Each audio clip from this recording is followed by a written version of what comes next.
saw them starting to stress me. Yesterday, we aired the story of Mary Ashley Ainomgisha, who took the radical decision to cut her tubes at 24 because she does not want to have children. When you look at motherhood in its reality, not in its romanticization, but in its reality for a lot of women, it is a trying experience.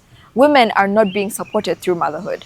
Women are being abandoned with their children. The statistics of single parents, single moms in this country is insane. Ainomgisha does not regret her decision.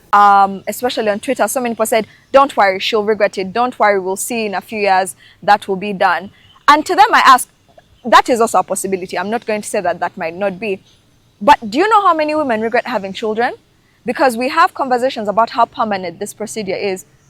Last I checked, children were not a temporary procedure either. Dr. Rogers Senyonjo, who works with Reproductive Health Uganda, says tubal ligation is one of the permanent methods of birth control and is irreversible. Reversal can be attempted through surgery, but this procedure is very difficult, expensive, and does not guarantee success. That even after reversal is done, there's no success that you actually be able to conceive again. Although there is nothing illegal about performing the procedure on a woman in her 20s, he says it's more of an ethical dilemma for the doctor. At the end of the day, the patient has the final say when it comes to their care.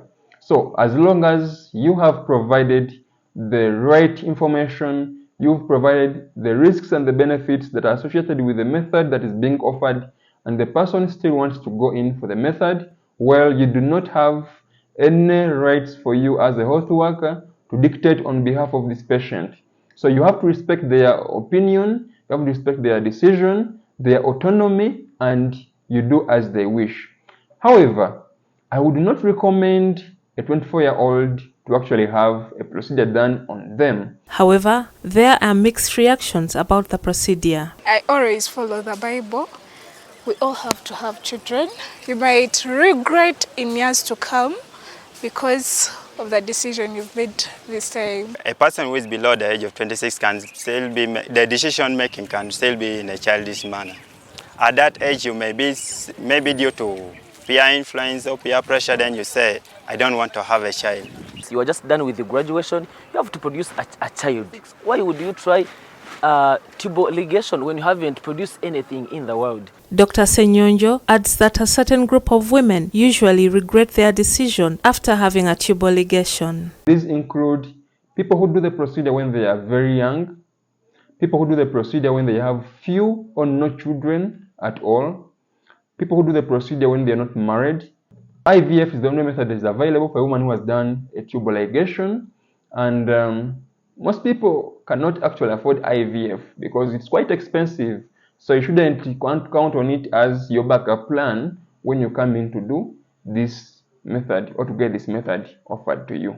Although tubal ligation and vasectomy are becoming more common, certain conservative sections of the public condemn the birth control methods. We are defined by family, marriage, children, among others.